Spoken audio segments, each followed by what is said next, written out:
มัดไว้ข้างหลังอยู่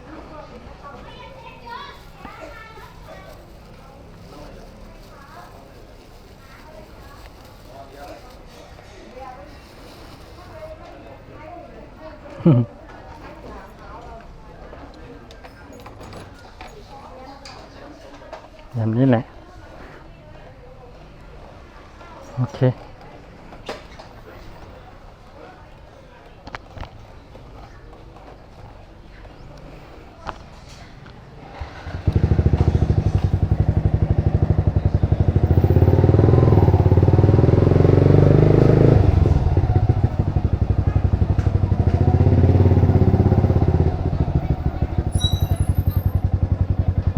ร้านปิด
เกือบแล้วเมื่อกี้นี่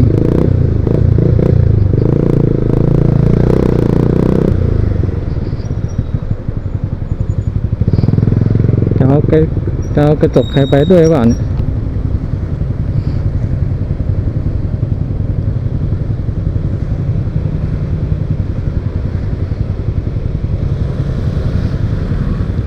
เอาแล้ว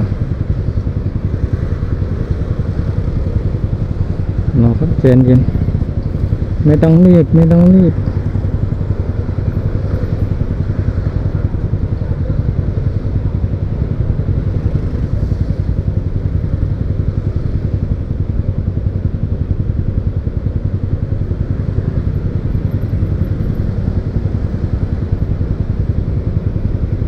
ไฟแดงอยู่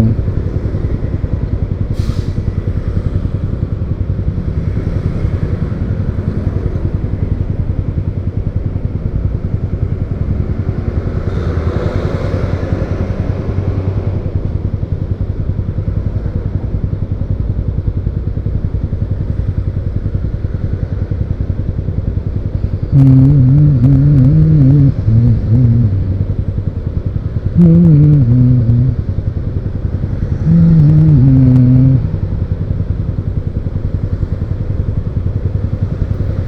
ไม่เจอพี่ใหญ่เลยนะออกมาวันนี้กะว่าจะได้เจอพี่ใหญ่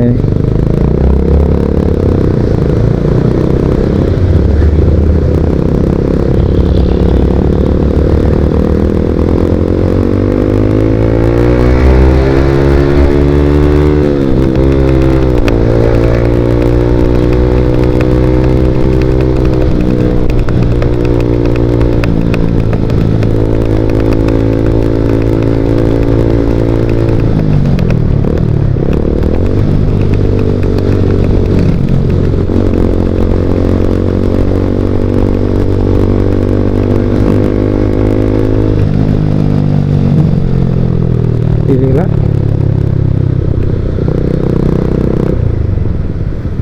กำลังมาเลยว่ายังไงเนี่ยโอ้พี่เขาถึงกับสายหัวเลยอะ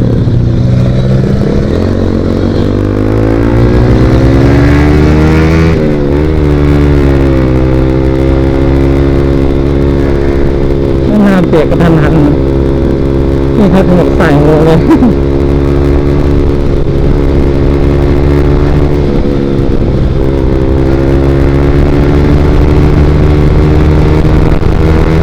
แจ้งหน่อยนะครับ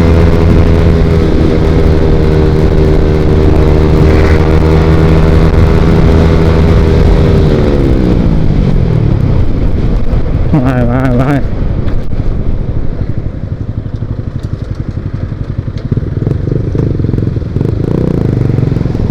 โอ้โห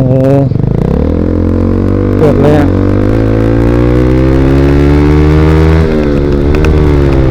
ยางหมดแล้วมั้งเมื่อกี้นี่กดล้มอ่ะ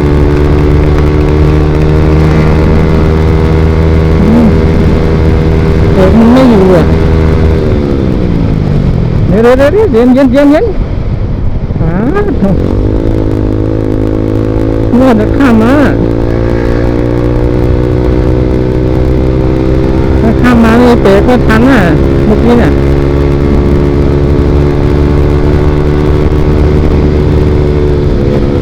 เย็นสิครับเย็นครับเอาไปก่อนออกมาไม่ใช่ออกมาทันทีเลยต้องดูรถด้วยขยะเนี่ยอะไรเนี่ยนี่ขยะอะไรเนี่ยนะนี่ขยะข้างทางเลยเนี่ยบันทึกเหตุการณ์ไว้ได้เนี่ย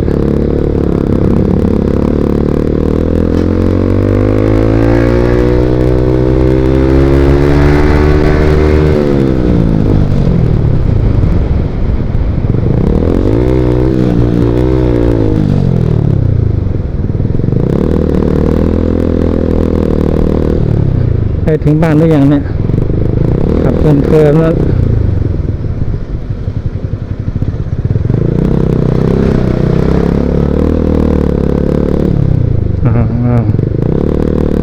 อะไรเนี่ยไปเจอนะข้ามมาได้ไงเนี่ย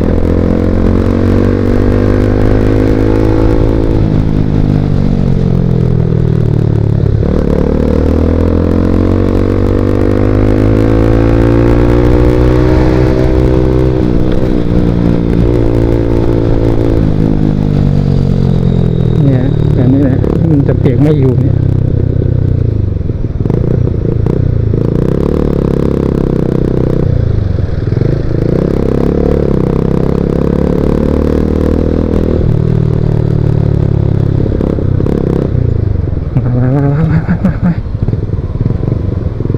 ไปไหนดีครับพอไปหน่อยแซงก่อนแล้วนะผมมืดนะครับยังไม่ได้กินข้าวเลยนะครับ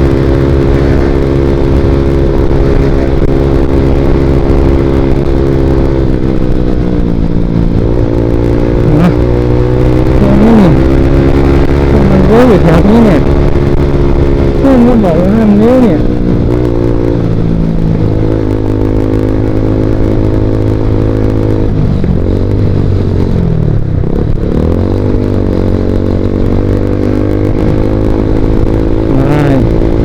เราแซงไปแล้ว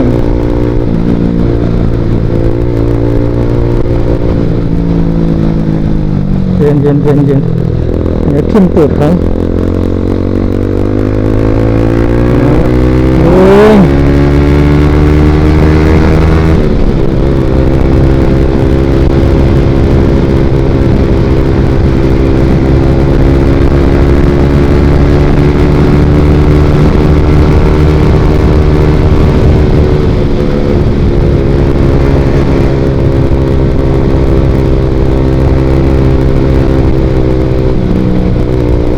ถนนมันไม่เรียบถนนไม่เรียบไม่ค่อยกล้าแล้วเนี่ย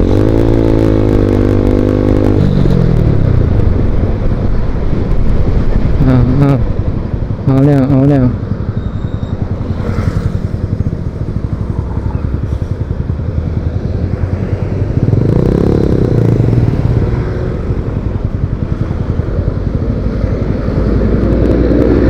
ดังเดียวผ่านแล้ว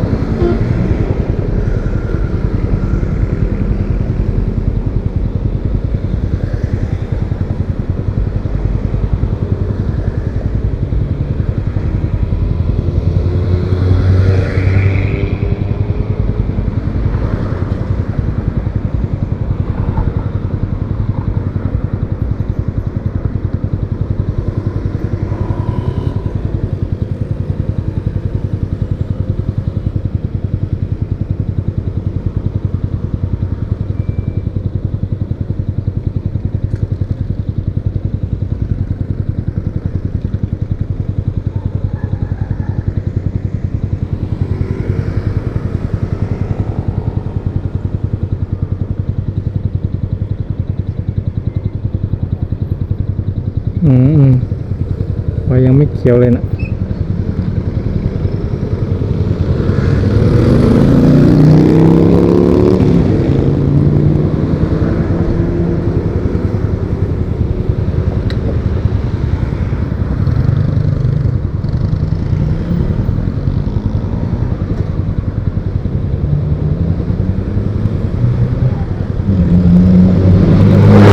ว้าวโอ้โหดิโถจะเอาผมไปด้วยได้ไงเนี่ย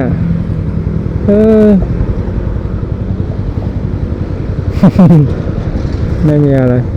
ป่วนไปเรื่อยๆครับขี่คนเดียวป่วนคนเดียว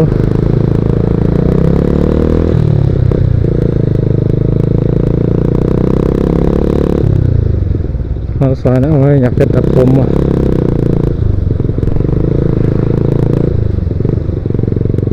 ตัดผมอ่ะร้านตัดผมกัน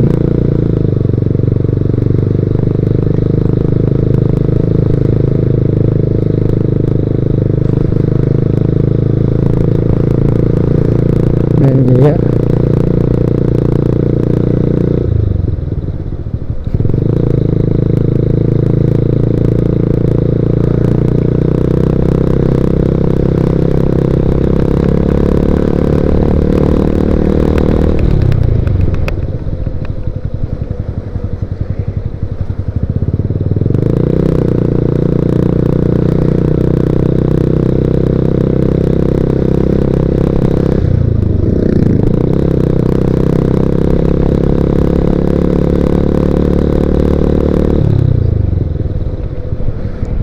โอเค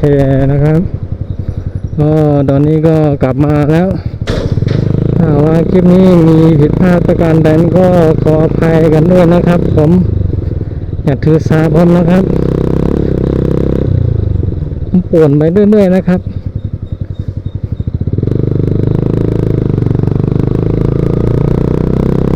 อย่างนั้นก็ขอจบคลิปเพียงเท่านี้นะครับใกล้แล้วใกล้ถึงบ้านผมละก็อย่าลืมกดไลค์กดแชร์กด Subscribe ให้ผมด้วยนะครับใครที่ยังไม่ได้ติดตามขอติดตามให้ผมหน่อยนะครับโอเคบ๊ายบาย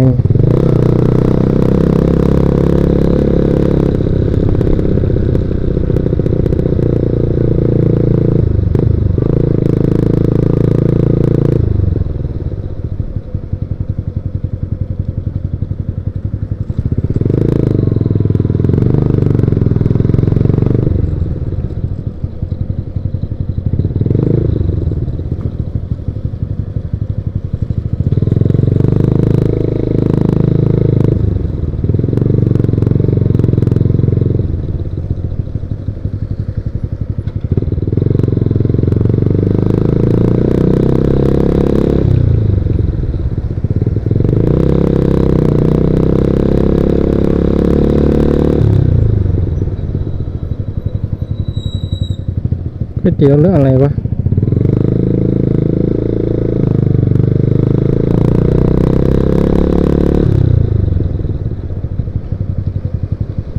อะไรมันลื่นไม่ใช่เลี้ยวจ้ะค่อยๆเลี้ยว